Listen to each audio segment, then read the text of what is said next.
No vídeo de hoje, eu quis trazer um conteúdo que eu particularmente amo assistir, que geralmente são favoritos do mês ou lidos do mês, que as pessoas que eu acompanho geralmente fazem com livros. Mas eu não leio tanto assim para fazer um vídeo inteiro só de livros que eu li no mês, então eu resolvi trazer um favoritos do mês, onde a gente vai trazer livros, filmes, séries, músicas e leituras no geral, que foram as minhas favoritas. Oi, eu sou a Amanda Chagas, mas pode me chamar de Nana e seja muito bem-vindo a mais um vídeo do meu canal. Hoje nós temos os melhores de janeiro. Vamos começar com os livros, até porque no mês de janeiro eu não li tanto por motivos de férias. Então eu li 2 livros e os 2 livros vão estar nesse vídeo porque eu incrivelmente acertei nos 2 livros. Eu estava vindo de uma leva de escolhas de leituras muito ruins assim, de livros que não estavam me agradando ou de livros que eram muito densos e aí eu não estava conseguindo conciliar com a faculdade, o trabalho, enfim. Mas no mês de janeiro eu me superei. A minha primeira leitura desse ano foi Onde as Estrelas Não Brilham, de Caroline Dias. E assim, gente, que livro! Ele é curtinho, ele é um conto, se eu não me engano, deve ter umas 82, 83 páginas. Mas pense numa leitura leve, assim. Eu li ele num dia só, sentei de tarde e li. E assim, leve, gostoso. A história muito boa, assim. Eu amei a escrita dela, nunca tinha lido, nunca tinha nem escutado falar. Foi uma recomendação que apareceu lá no meu Kindle. E aí, como era curtinho, eu queria começar a ler, não queria alguma coisa que fosse muito pesada, porque eu tava vindo de uma ressaca literária. E assim, perfeito. Esse conto, ele é distópico, então ele se passa após a Primeira Guerra Brasileira, que é quando os não negros, que é assim que chama no livro, abandonam o Brasil, e aí o Brasil é separado em 2 partes. Então tem o Brasil terrestre e o Brasil flutuante. E o Brasil terrestre é onde os pobres são deixados meio que para morrer na miséria. Se passa no mundo pós-guerra e meio que pós-apocalíptico, assim, o cenário é bem vibe filme de ficção científica que eu amei. E aí a gente vai acompanhar a história do nosso protagonista, que é a história do João da Silva, que se passa 1000 anos após o desastre. Então, passa 1000 anos após a guerra, que foi a Primeira Guerra Brasileira que teve. E aí, ele é um programador e ele criou um sistema de saúde. Ele é um homem preto, um homem gordo, e ele vive no Brasil terrestre. E assim, como é uma história muito curtinha, qualquer coisa que eu falar vai contar como spoiler e vocês têm que ler porque ele é muito bom. Assim, eu leria 500 páginas desse livro. Inclusive, eu dei nota 4 de 5, porque depois que eu terminei de ler, eu me senti órfã, assim. Pra mim, tinha que ser um livro, tipo uma saga, sabe? 4 livros detalhando melhor o mundo, que eu leria tranquilamente, porque é uma leitura tão leve, uma leitura tão fácil. E você vai se apaixonando pelo protagonista. E, minha gente, pra quem acha que só porque o livro é curtinho ele não entrega uma história, ele entrega e ele tem um plot muito bom. Na verdade, eu não sei se pode ser considerado um plot, mas pra mim foi uma virada de chave total na história e eu até voltei a ler algumas partes que eu falei, não é possível, será que eu não percebi, tipo, que o livro vai dando deixa e eu não percebi que isso aqui estava acontecendo? Mas não, é um plotzinho assim e é só o sabor, é muito bom. Para vocês terem noção do quanto eu gostei desse conto, eu pesquisei no Instagram, encontrei a autora, mandei mensagem para a autora do livro, que inclusive foi uma fofa, porque eu queria ver mais coisas que ela tinha escrito e acompanhar mais da escrita dela, porque, gente, juro. E aí também vai que, né, nessa conversa ela não soltava um. Ai, vai ter continuação da história. Amanda, a história precisa de uma continuação? Não. A história é fechadinha, ela tem um início, um meio, um final e tal. Mas eu queria muito ler mais coisas que se passassem nesse universo que ela criou. Muito bom, gente, muito bom. E o segundo e último livro dessa lista foi Amêndoas. E, gente, assim, ele era um livro que teve um hypezinho aí, uma época, foi indicado por integrante do BTS. Eu não sabia disso quando eu fui começar a ler, depois que eu fui pesquisar, que eu vi que teve uma época que ele ficou super famoso. E assim, Ele é um livro que te dá um quentinho no coração, ao mesmo tempo que ele é sensível e te faz pensar sobre vários pontos da sua vida. A gente vai acompanhar a história do Yoonji, eu acho que é assim que se pronuncia o nome dele.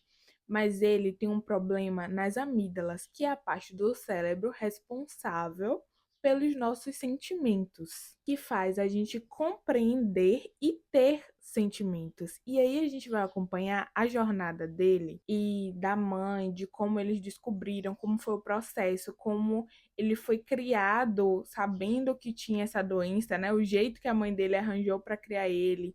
E a gente vai vendo ele tentando ter relações e manter relações, só que ele não consegue sentir, né? Ele não tem os sentimentos e ele não compreende os sentimentos. O nome da condição que ele tem chama aletheia. E assim, depois pesquisem sobre porque é bem interessante. E aí, no início, a gente vai acompanhando ele crescendo com a mãe e com a avó e os jeitos que a mãe dele vai dando de ensinar ele reações naturais. Porque quando a gente fala que ele não tem sentimentos, de início eu entendi que era uma coisa tipo, ah, ele não sente raiva, ele não sente tristeza, ele não sente felicidade. E aí a mãe percebia que ele era uma criança que ele não sorria, ele era uma criança que ele não chorava. Então, assim, ele não sentia coisas. Tem uma parte que me pega muito, que eu até grifei o trecho no meu Kindle, eu vou pegar o Kindle para ler para vocês, que ele também não sente medo.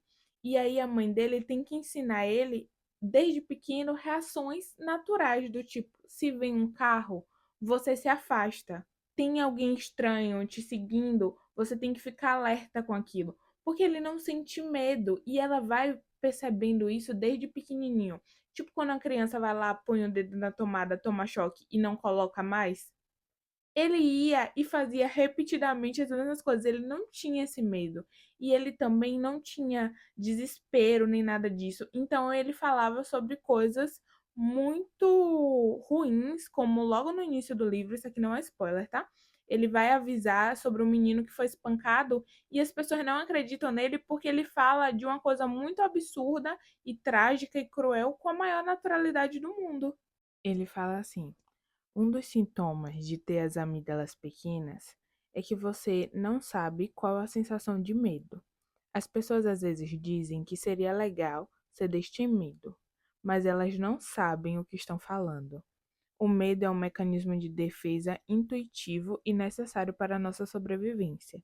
Não saber o que é medo não quer dizer que você é corajoso, quer dizer que você é estúpido o suficiente para ficar parado na rua em vez de desviar de um carro em movimento vindo na sua direção.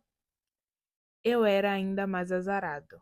Além da falta de medo, todas as minhas funções emocionais eram limitadas.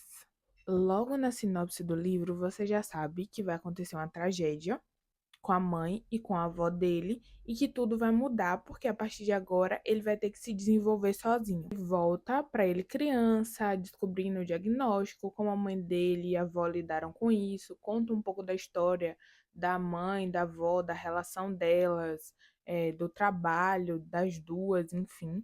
E aí a gente, quando acontece a tragédia, que a gente já sabe o que vai acontecer, pega num lugar diferente porque dessa vez a gente sabe a tragédia é narrada do ponto de vista dele, do protagonista, e a gente sabe tudo o que se passa na cabeça dele. A gente sabe todas as dificuldades que ele tem e a gente fica imaginando como é que isso vai funcionar a partir daquele momento e a gente vê ele tentando se desenvolver sozinho, entendendo mais ou menos assim a vida adulta, entre muitas aspas, entendendo as relações humanas na prática, sofrendo por causa disso e tentando se entender no meio disso tudo. Gente, é muito bom o livro, te faz refletir sobre muitas coisas na sua vida, principalmente sobre relações humanas, sobre emoções, as origens, né, dos nossos sentimentos, onde é esse lugar, né, de onde vem, qual a importância que a gente dá para aquilo, faz a gente enxergar diferente as pessoas à nossa volta. É muito bom o livro. É um livro reflexivo, mas não é aquele livro que te pesa, sabe? Você fica pensando naquilo, fica bitolado e, oh meu Deus, um grande problema na minha vida. Não. É um livro que te faz pensar, mas que ao mesmo tempo deixa seu coração quentinho. É uma história leve. Agora vamos para as séries. E assim, um adendo muito importante para, antes que me julguem, deixa eu me explicar. Eu gosto muito de reality show ruim. Ah, mas não é que a qualidade é ruim. Sabe reality show meio farofa? Eu gosto muito. E no dia a dia, às vezes eu não tenho tempo de assistir. E eu tava de férias, galera. Eu não queria, às vezes, uma coisa muito conceitual. Eu queria uma besteira pra me divertir. E eu estou me justificando antes, porque assim, a maioria das séries que eu assisti são reality shows nessa pegada aí. Então teve Ilhados com a Sogra, segunda temporada, teve Casamento às Cegas, Alemanha, porque todos os outros eu já tinha assistido.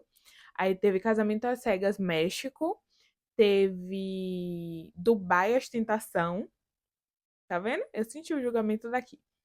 Daí eu comecei a assistir a primeira temporada de O Residente, mas também só assisti a primeira temporada até agora. Ai, comecei a assistir Amor Moderno, Modern Love. Gente, não é uma série nova, é uma série um pouco antiga, mas assim, eu assinei um jornal que eles te mandam por e-mail. E aí eles me mandaram, você escolhe os temas que você tem interesse, todo dia eles te mandam um e-mail com a notícia assim. E eles me mandaram uma notícia do New York Times. E aí tem uma coluna do New York Times onde as pessoas mandavam, né, contavam suas histórias de amor. E eu li a história, achei muito fofinha, fui pesquisar mais sobre, descobri que tinha uma série sobre isso. Eu falei, ah, eu preciso assistir essa série. E a série é realmente muito boa, aquele estilo de série que cada episódio conta uma história. É leve, é gostoso, te faz pensar sobre a vida e sobre as relações humanas. Eu tenho um ar meio gosta de psicologia e análises e essas coisas. Então, assim, é muito bom, gente. A série, ela explora o amor em todas as suas formas. Então, o amor romântico, o amor sexual, o amor familiar, o amor platônico e o amor próprio. Para não ficar falando sobre todos os episódios, porque cada episódio tem uma história diferente, são duas temporadas, eu separei os meus episódios favoritos por temporada. Na primeira temporada, os meus episódios favoritos foram o primeiro, o segundo e o terceiro. Mas assim, o primeiro, ele conta a história de uma mulher que ela é mãe solteira e ela mora num apartamento, a família dela tem uma boa condição financeira e tal. E ela faz amizade com o porteiro do prédio. E aí a gente vai acompanhando a vida amorosa dela, degringolando assim, e a amizade deles dois sendo construída. E assim, o primeiro episódio é sobre a amizade deles. Tem as relações dela e a gente aprende muito com as relações dela, mas o foco principal é a amizade deles dois que vai sendo construída e é uma coisa muito gostosa. O segundo episódio da primeira temporada é com a diva da Anne Hathaway. Eu não sei se é assim que pronuncia o nome dela, mas eu sou muito fã de tudo que essa mulher faz. E aí, inclusive, eu comecei a assistir depois que eu vi que tinha um episódio dela. E assim, o episódio dela não poderia deixar de estar entre um dos que eu mais gostei, que vai contar a história de uma jornalista que ela é bipolar. Só que ela não conta isso para as pessoas, ela lida com a bipolaridade dela sozinha, e aí a gente vê ela tentando construir relações românticas e não conseguindo, e o quanto é difícil você se relacionar com ela, muito porque você não sabe o que ela tem.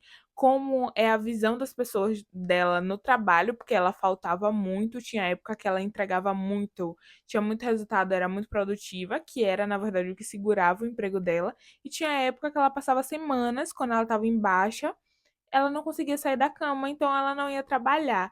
E aí ela tinha uma boa relação com os colegas dela, mas nenhum deles era tão próximos assim. E aí a gente acompanha essa construção dela com ela mesma. Tem também uma construção de amizade que vai ajudar muito ela no final. Tem a construção desse relacionamento que vai aparecer para levar ela até esse momento de meio que autoanálise, né? e análise da vida e ver se é realmente isso que ela quer até o final da vida dela. É muito, muito, muito legal. Na segunda temporada, eu também tive 3 episódios favoritos, que foi o segundo, o sexto e o sétimo.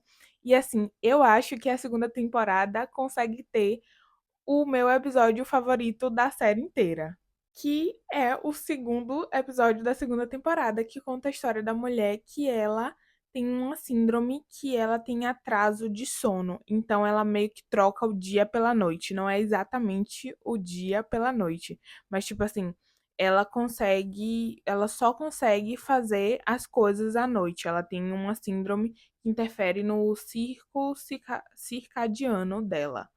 E aí ela se apaixona por um cara que é de dia e ela é da noite. E aí tem toda aquela história de ele é o sol, ela é a lua, eles tentando se enquadrar, eles tentando ter um relacionamento nisso aí. E aí o cara se esforça demais e tem que ficar virando noite. E quando tem compromisso, ela não consegue comparecer porque ela estava muito cansada e nem escutou o despertador tocar. E aí tem a parte que eles brigam, mas a reconciliação deles, meu amor, pra quem gosta de um romance, que sabor.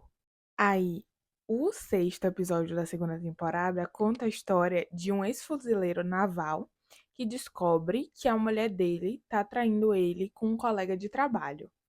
E aí ele descobre isso porque a mulher do colega de trabalho conta a ele. E aí descobre tal, ele fica depressivo, que ele é fuzileiro naval afastado. Então tem toda aquela questão, ele fica depressivo e tal, meu Deus. E aí ele tem a brilhante ideia de fazer terapia. E aí, na sala da terapeuta, adivinha quem também estava indo fazer terapia? Isso, a outra corna, a mulher do colega de trabalho. E aí eles se conhecem, eles começam uma relação meio que de amizade, porque eles sabem o que um tá passando. E aí, como a mulher tinha um filhinho, né? Ela separou, o filho era do cara. Aí eles separaram, ela tava lidando com tudo sozinha. Não que ela já não lidasse com tudo sozinha, porque o cara era um banana. Mas aí ele começa a ser muito presente, então ele vai na casa dela, ela liga porque tem um problema no encanamento, ela não sabe como resolver e ela não tem dinheiro para chamar outra pessoa para resolver. Ele vai e ajuda, eles vão criando essa relação, é muito legal. E o sétimo episódio é literalmente uma história do cotidiano. São duas pessoas que tiveram um relacionamento meio que casual. E aí eles se reencontram na rua um tempo depois daquele relacionamento ter acabado. E aí a série mostra como foi o final e o processo deles se conhecerem do primeiro encontro e o final do relacionamento do ponto de vista de cada um, porque é muito diferente os pontos de vista para cada coisa que aconteceu e mostra o momento, né, o que fica passando pela cabeça deles quando eles se reencontram, sendo que eles eram pessoas que se conheciam tanto e agora eles são só desconhecidos. Eu amo essa premissa porque eu acho muito romântico e poético. Eu adoro essas coisas. De filme, eu assisti alguns filmes, mas nenhum me trouxe, tipo, muita coisa assim, não. Então eu separei dois que eu gostei bastante. E o primeiro filme é Reflexões de um Liquidificador. Gente, que filme bom! Eu vi um vídeo de uma menina no TikTok indicando esse filme e é um filme nacional. E aí eu fui procurar ver. É um filme meio de suspense, meio de terror, drama e eu diria que comédia também. Tipo, eu me diverti assistindo.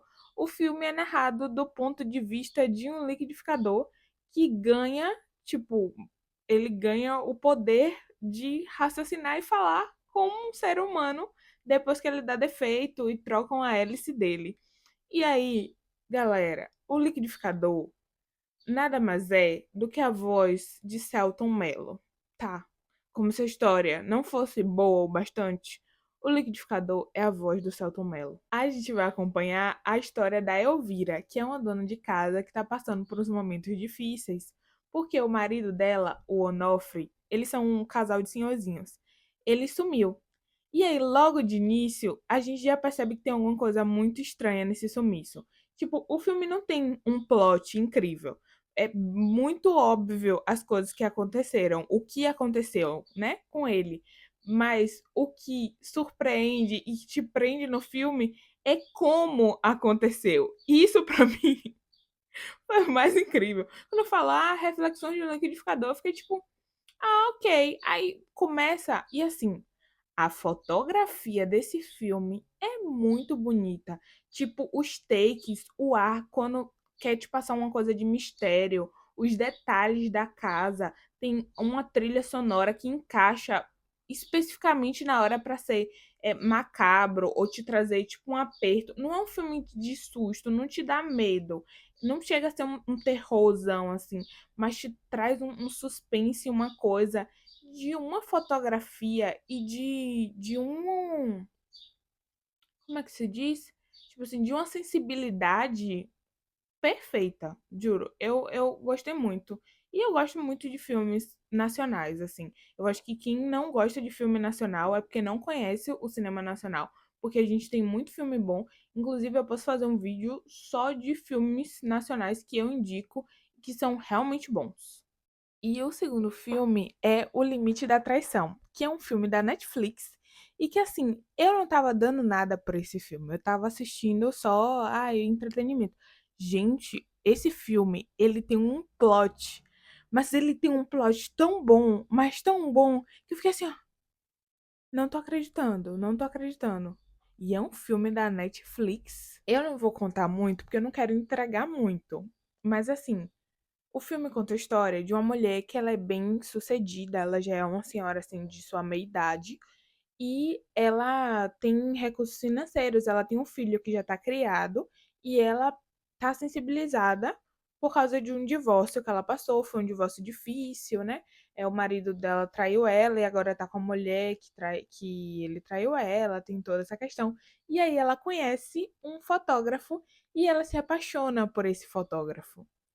E aí, um tempo se passa e ela vai presa pela morte desse fotógrafo. Só que tudo dá a entender de que ela não matou esse cara. E aí, a segunda protagonista desse filme é justamente a advogada, que meio que acredita na inocência dela, né? E que vai tentar provar que ela não matou esse homem. E aí conta a história da advogada também, que é bem interessante. E a gente vai acompanhando, tipo, o passado e o que tá acontecendo no presente. E a gente tem uns flashes também, que é muito legal. E é muito legal acompanhar, tipo assim, como tudo foi montado. Não dá pra falar muito, porque senão eu vou entregar o plot do filme. Mas assim, é muito bom. Fala sobre um crime, né? Então a gente tem todos os detalhes da investigação e de como ela é extremamente mal feita. E aí tem essa advogada que ela era desvalorizada e que conheciam ela por só fazer acordos e não ir a julgamento de fato, porque tem isso na justiça americana, né? Então, ela tinha essa fama e ela decidiu que ela não ia ter mais essa fama e que ela ia pegar esse caso, que era um caso super difícil, porque a mulher, em determinado momento, mesmo sem ter cometido o crime, ela diz que ela vai se, como é que fala? Se colocar como culpada e que ela vai assumir o crime que ela não cometeu, mas que ela vai assumir. E porque ela tá muito sofrida com tudo aquilo. Você fala, não é culpa isso, tem alguma coisa a mais. E realmente tem muita coisa a mais. Só assistam. Juro que vocês não vão perder tempo. Só assistam. Meu Deus, eu me empolgo falando sobre as coisas que eu gosto, né? E eu falo muito. Mas vamos para leituras acadêmicas. Como eu tava de férias, esse mês eu não li muita coisa. Se eu li sei lá, 8, 10 artigos foi muito. E a maioria deles, se não todos, são sobre genética. E eu separei dois que foram os meus favoritos, porque a maioria do que eu tinha lido não eram atualizações científicas. Eram mais coisas que eu estava com curiosidade ou eu estava sem fazer nada e queria ler um pouco mais sobre determinado processo. Não eram atualizações e coisas interessantes para eu trazer aqui, mas esses dois são. Eu vou ler porque vai ficar mais fácil. O primeiro foi Avanços na Terapia Gênica para doenças neurodegenerativas, promessas e desafios. É uma revisão da literatura, foi publicada em setembro de 2024 pela BJIHS e a quem interessar eu vou deixar o link aqui na descrição do vídeo. Para quem não sabe, o meu TCC-1 foi sobre terapias gênicas em doenças neurodegenerativas, mais especificamente, reprogramação celular, as possibilidades de uso de células-tronco embrionárias no tratamento da doença de Alzheimer. E o segundo artigo foi Primeira do Mundo, Terapia com Célula-tronco reverte diabetes. Foi publicado em dezembro de 2024. Eu li na BMC, mas se eu não me engano, ele não foi publicado por eles. Ele só está disponível por lá.